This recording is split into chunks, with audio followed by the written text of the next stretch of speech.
நான் வந்து எனக்கு பொதுவாகவே ஒரு பரிகாரம் பண்ணுறோன்னா என்னுடைய தசாபுக்தி அனுமதித்தால் மட்டும்தான் அது கரெக்டாக அங்கே போய் சேரும்.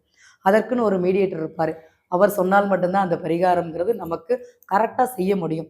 சிலர் நீங்கள் கேள்விப்பட்டிருப்பீங்க, காசி வரைக்கும் போயிருப்பாங்க, தர்ப்பணம் பண்ண முடியாது.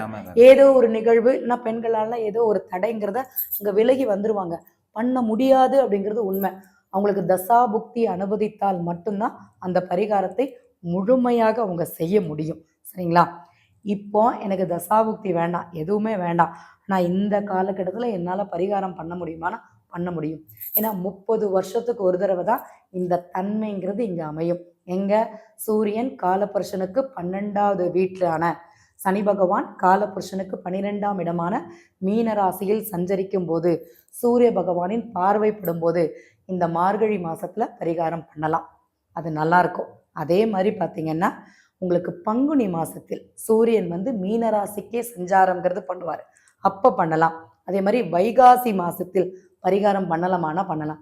இந்த 3 மாதங்களை கண்டிப்பாக செய்தே ஆக வேண்டும் அப்படிங்கிறது சொல்லிக்கிறேன்.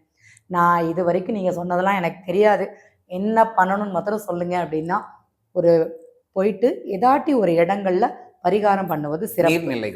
நீர்நிலைகள்ல நீங்கள் திருச்செந்தூர் போனாலும் சரிதான், ராமேஸ்வரம் போனாலும் சரிதான். நான் ரொம்ப இது வரைக்கும் கரை சேர்க்கவே இல்லை அப்படின்னு சொன்னீங்கன்னா, பரசுராமர் வந்து தன் தாயை வதம் செய்து விட்டு அப்பா சொன்னாங்கன்னு அம்மாவை வெட்டிட்டாரு. அந்த வெட்டி அந்த கோடாலியை வந்து கடல்ல வீசிடுவாரு. திருப்பி அந்த கோடாலி 2ஆக இதாகி அங்க ஒரு நீர்நிலைங்கிறது உருவாயிடுச்சு. எங்கன்னு பார்த்தீங்கன்னா திருவனந்தபுரத்துல இருக்கிற திருவெல்லா அப்படிங்கிற திருவெல்லம் சொல்லுவாங்க. திருவெல்லம் பக்கத்துல ஒரு கோவில். திருவனந்தபுரத்துலேருந்து ஒரு 10 கிலோமீட்டருக்குள்ள தான் அந்த கோவிலுங்கிறது அமர்ந்திருக்குது. பஸ்ஸும் இருக்குது. அந்த இடத்துல போய் பரிகாரம் பண்ணுங்க.